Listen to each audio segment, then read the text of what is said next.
매일 새벽마다 교회에게, 즉 우리에게 편지해 주신 말씀들, 우리 주님께서 교회에게 주신 말씀들을 돌아보면서 우리의 신앙을 살펴보았습니다. 그 자리에서 회개하게 하셨고 다시 한번 주님을 바라보며 끝까지 붙잡겠다고 결단하게 하셨습니다. 그리고 우리를 말씀으로 깨어나게 하셨습니다. 우리 안에 첫사랑을 기억하게 하셨고 회복하게 하셨습니다. 또한 기도 제목을 적고 개인과 가정과 교회와 나라를 위해 기도하게 하셨습니다. 하나님께서 우리의 모든 눈물과 기도를 보고 들으시고 역사하여 주실 줄 믿습니다. 개인과 가정과 삶의 자리마다 합력하여 선을 이루시는 하나님의 역사하심과 응답이 우리 모든 성도들의 기도의 제목마다 가득하기를 기원합니다. 오늘은 6번째 라오디게아 교회에 대한 말씀을 전하겠습니다. 성경 순서상 여러분들 살펴보면 빌라델비아 교회가 먼저지요. 그런데 오늘은 라오디게아 교회를 전하는 이유가 무엇일까요? 두 교회는 정반대의 모습입니다. 라오디게아 교회는 칭찬을 찾아볼 수 없는 교회입니다. 7교회 중 칭찬을 1도 찾아볼 수가 없어요. 어제 어떤 교회의 말씀 나눴죠? 4대 교회는 그래도 거룩한 소수의 그들을 향하여 칭찬하셨는데 라오디게아 교회는 칭찬을 찾아볼 수가 없어요. 그런데 빌라델비아 교회는 어떤 교회일까요? 칭찬만 있는 교회예요. 7교회의 마무리를 내일 주일 예배 때 하려 합니다. 대광교회와 모든 영가족들이 예수님께 칭찬만 받았으면 좋겠다 하는 목사의 기대감과 소망을 가지고 내일 빌라델비아 교회의 말씀을 전하려고 해요. 그래서 순서를 잠깐 바꿨습니다. 예수님께서는 교회에게 편지하시면서 언제나 서두에 그 교회에 가장 필요한 말씀들을 가지고 자신을 계시해 주셨습니다. 예수님은 라오디게아 교회에 여전히 자신을 계시해 주셨어요. 어떻게 계시하셨습니까? 자신을 어떻게 소개하고 있습니까? 첫 번째로 예수님은 자신은 아멘이다 라고 소개하고 계십니다. 14절 보십시오.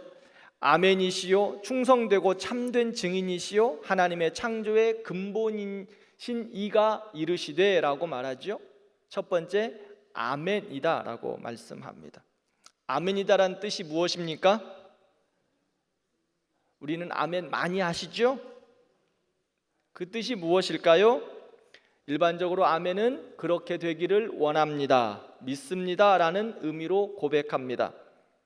그런데 또 다른 의미가 있습니다. 진리라는 말입니다. 하나님의 말씀의 신실함, 이것을 이야기할 때 아멘이라고 합니다. 진리는 무엇입니까? 예수 그리스도입니다. 하나님의 말씀이 진리입니다. 디모데후서를 보면 진리인 말씀은, 이 성경 말씀은 우리에게 생명을 주고 구원에 이르는 지혜를 얻게 하신다 말씀합니다. 그 말씀이 우리의 심령과 골수를 쪼개기까지 하시기 때문에 때론 말씀을 들으면 찔리고 아픔이 있습니다. 불편합니다. 왜 그럴까요? 그 말씀이 아멘이기 때문입니다. 그 말씀이 진리이기 때문에 그 말씀을 들으면 때로는 찔림도 있고 불편함도 있고 아픔도 있어요. 말씀을 들을 때 내가 듣고 싶은 말, 나에게 위로가 되는 말씀에는 아멘이 되지만 부담이 되고 회개의 말씀에는 노멘이라고 답하고 싶은 것이 우리의 모습입니다. 그럼에도 불구하고 하나님의 말씀은 우리의 대답과 상관없이 아멘입니다. 이럴 때는 아멘 하셔야 돼요. 하나님의 말씀은 나의 모습과 상관없이 아멘이에요. 왜요? 그 말씀은 진리이기 때문에. 그러므로 사도 바울은 이렇게 말하고 있어요. 고린도후서 1장 20절 말씀 함께 읽겠습니다. 하나님의 약속은 얼마든지 그리스도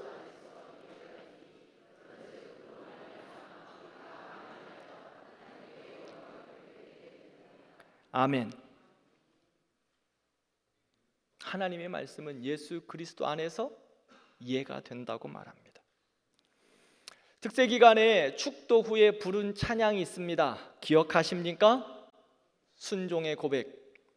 이해되지 않는 말씀 마음속 누를 때도 믿음으로 드리며 이렇게 고백합니다.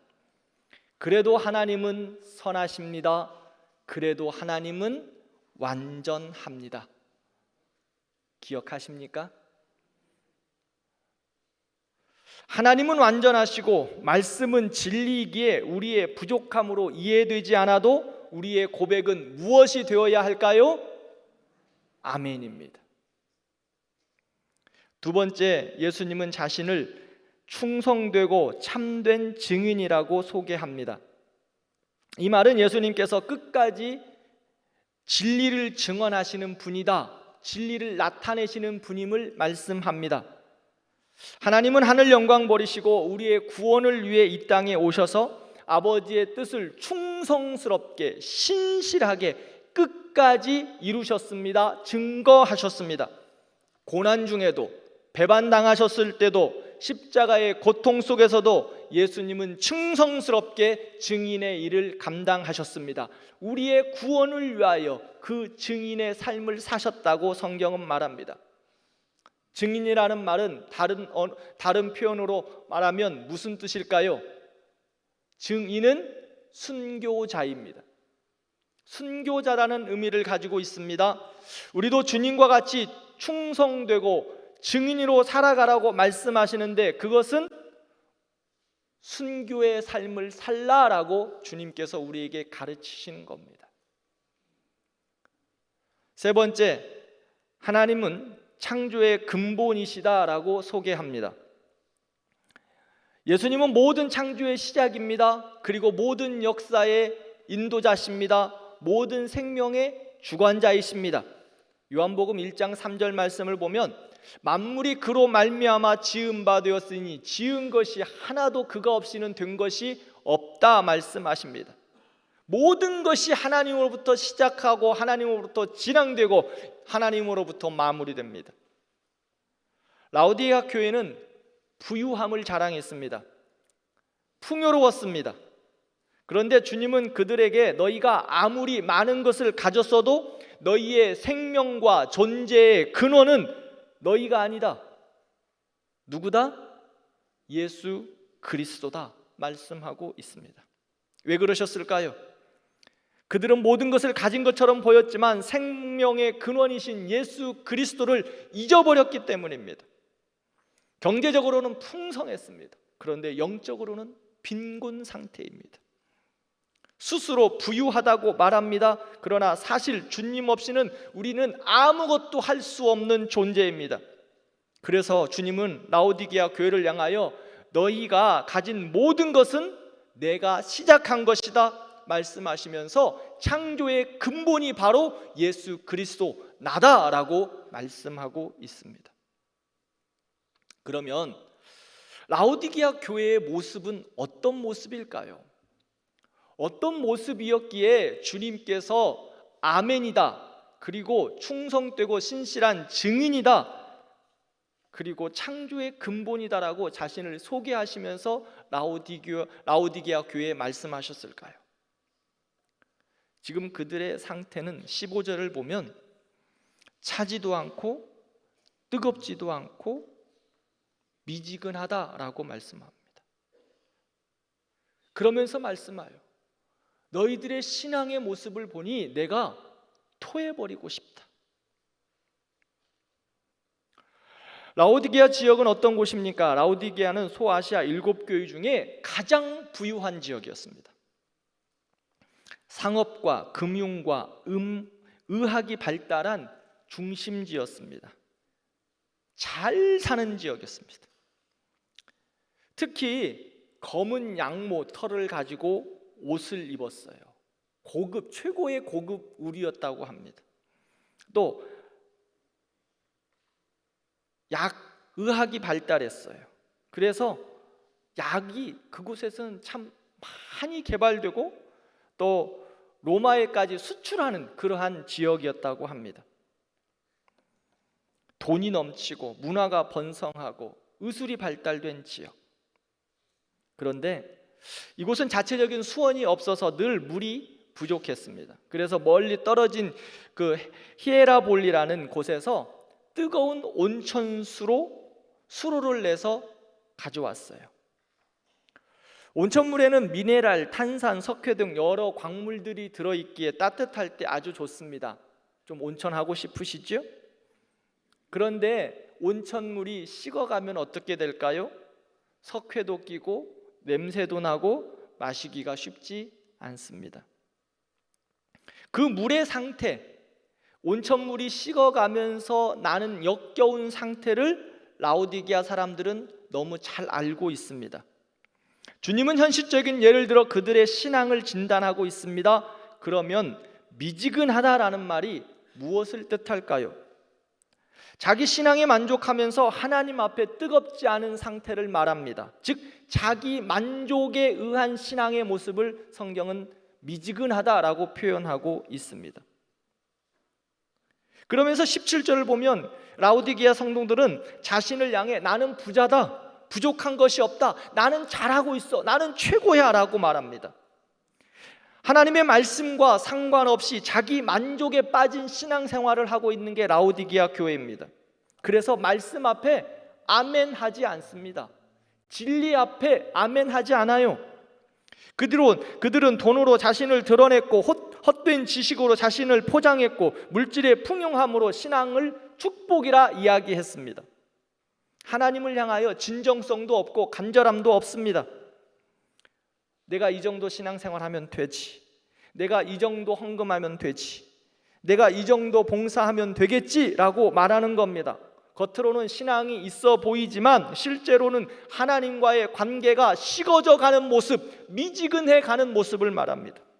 주님은 그들의 모습을 꿰뚫어 보셨습니다. 그리고 말합니다. 17절에 내가 곤고하고 가련하다, 가난하다, 눈멀었다, 헐벗었다 라고 말합니다.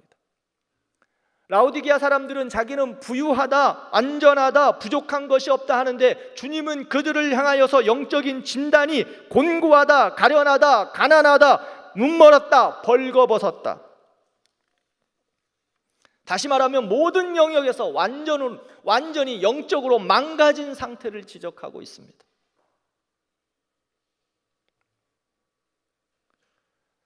주님 보시기에 눈먼 교회였습니다. 명품 코트, 화려한 검은 양모를 가지고 만든 명품 코트를 입고 있었습니다. 그런데 주님은 그들을 향하여서 뭐라고 말씀합니까? 벌거벗었다.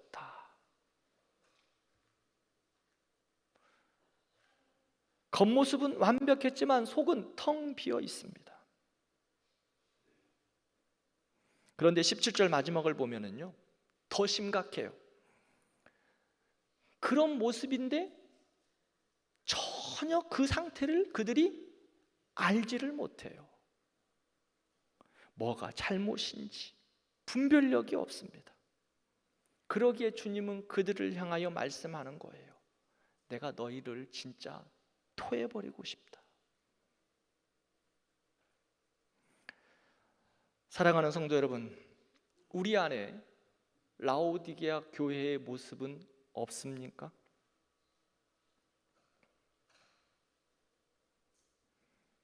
하나님을 믿지만 더 이상 말씀의 불편함을 받아들이고 싶지 않습니다. 아멘이라고 하고 싶지 않은 경우 노멘이라고 대답하는 우리의 모습은 없습니까? 은혜는 받고 싶지만 회개의 찔림은 피하고 싶습니다. 축복은 원하지만 십자가의 대가는 지고 싶지 않습니다. 하나님을 사랑한다고 말하지만 그분의 뜻보다 내 편안함을 소중히 더 여기는 우리의 모습은 아닙니까? 겉으로는 믿음이 있는 것처럼 보이지만 내 안에서는 더 이상 하나님을 향한 뜨거운 갈망과 간절함, 그 하나님의 말씀 앞에 두렵고 떨림이 없습니다. 그런 우리를 향하여 주님은 뭐라고 말씀하실까요? 라오디게아 교회를 향한 이 말씀은 분노의 선언이 아니었습니다. 내가 너를 토해버리고 싶다. 이 말씀은 주님이 그들을 향하여 분노하시는 게 아니에요.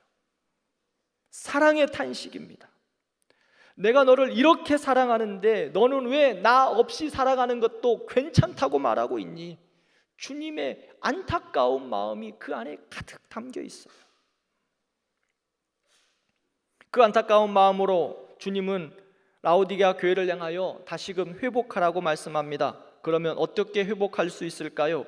18절을 보면 내게서 불로 연단한 금을 사서 부유하게 하고 흰옷을 사서 벌거벗은 수치를 가리며 안약을 사서 눈에 발라 보게 하라 말씀합니다. 세 가지 중요한 영적 처방이 있습니다. 믿음의 회복입니다. 첫 번째 믿음의 회복. 처방은 무엇이었습니까? 주님은 불로 연단한 금을 사서 부유하게 하라 말씀합니다. 라오디게아는 세상적으로 부유한 동네였습니다. 금이 넘치는 도시였습니다. 은행이 있었고 금융의 중심지로 돈이 넘쳐 흘렀어요. 그러나 주님은 너희가 가진 그 금은 썩어 없어질 것이다. 진짜 부유한 금이 아니다라고 말합니다. 진짜 부유한 금은 불로 연단한 그것이 바로 믿음인데 그것이 바로 금이다라고 말씀하고 있어요. 불로 연단한 금, 시련과 고난을 통해 정금같이 단련된 믿음, 이것이 바로 우리의 믿음의 회복의 처방이라는 거예요. 세상의 부유함은 한순간에 무너질 수 있지만 믿음의 부유함은 영원을 남습니다. 그래서 주님은 우리에게 말씀합니다.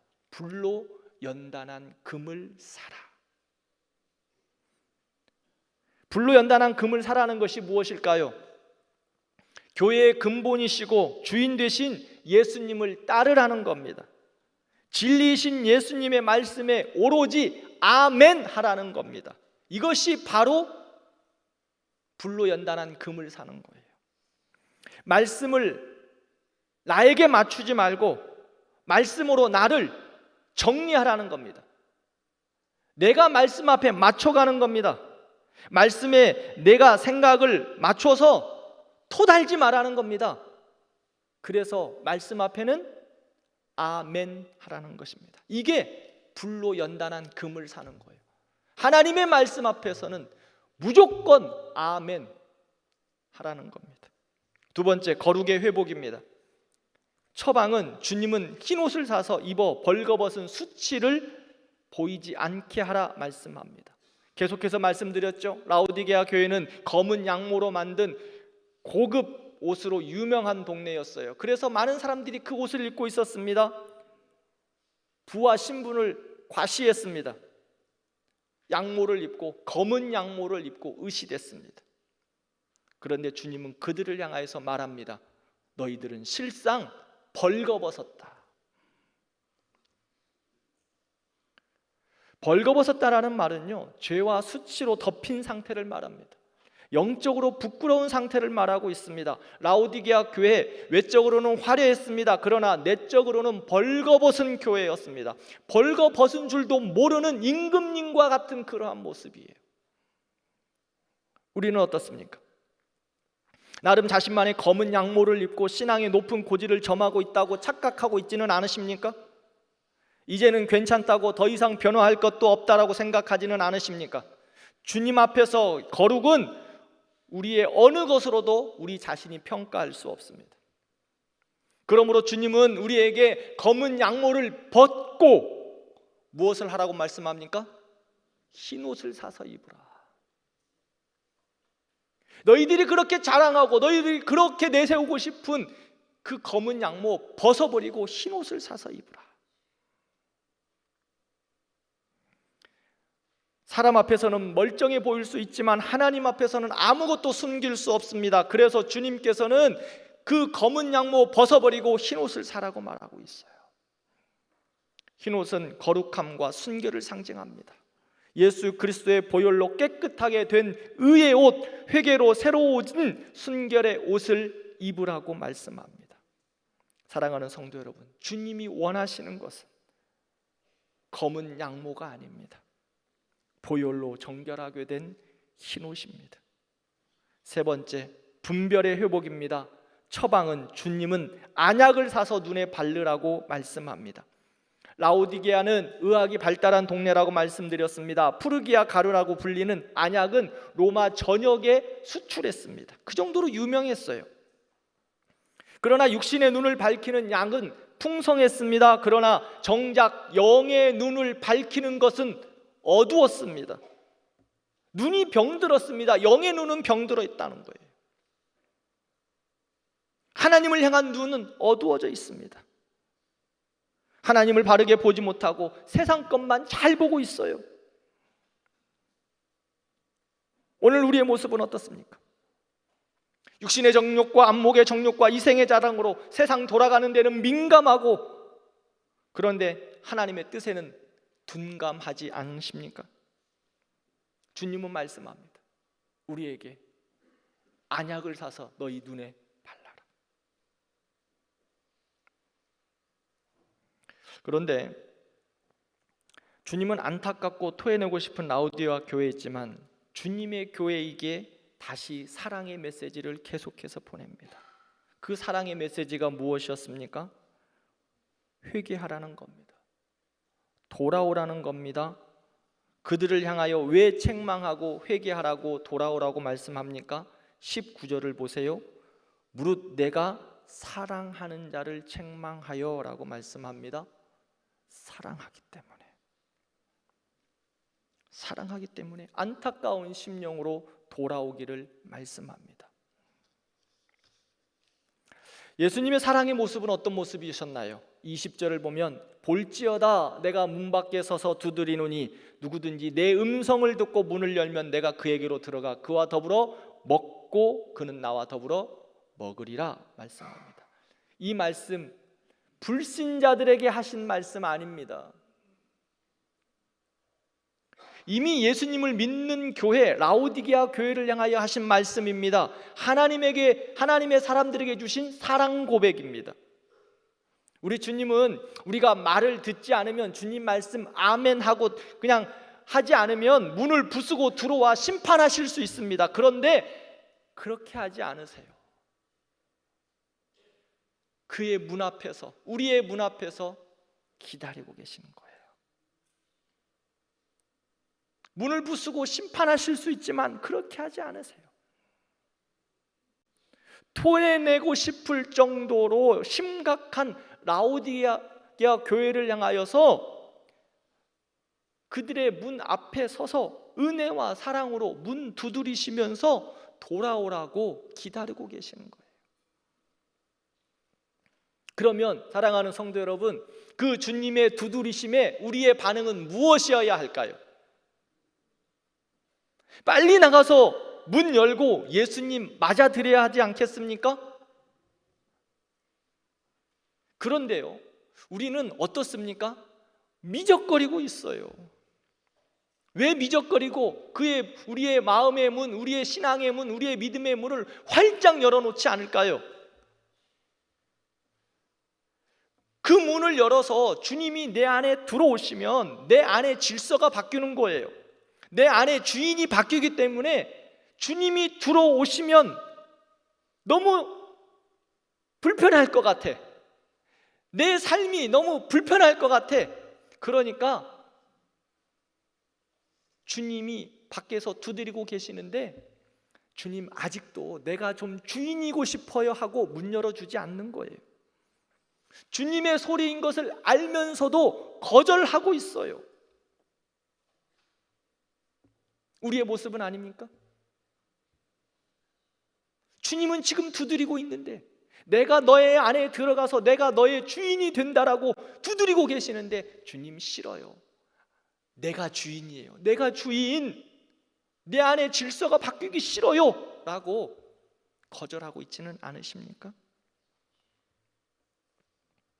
그런데요, 성경은 그 두드리심에 순종하는 하나님의 자녀들, 문을 여는 하나님의 백성들을 향하여 뭐라고 말씀하고 있는 줄 아십니까? 이기는 자라라고 말합니다. 문을 열면 그 자가, 문을 연 사람이 승리한 사람이다 말씀하고 있어요. 그런데 그렇게 문을 열고 나아가는 하나님의 백성들, 하나님이 가만두실까요? 21절을 보면 이기는 그에게 내가 내 보좌와 함께 앉으리니 라고 말씀합니다. 20절에 보면 내가 너와 먹고 마신다고 말씀해요. 문을 열면 우리 주님이 우리 안에 들어오셔서 함께 하신다고 약속하셨습니다. 먹고 마신다고 합니다. 우리를 맞아주시고 보좌에 함께 앉아서 영광스럽게 식사하게 되는 겁니다.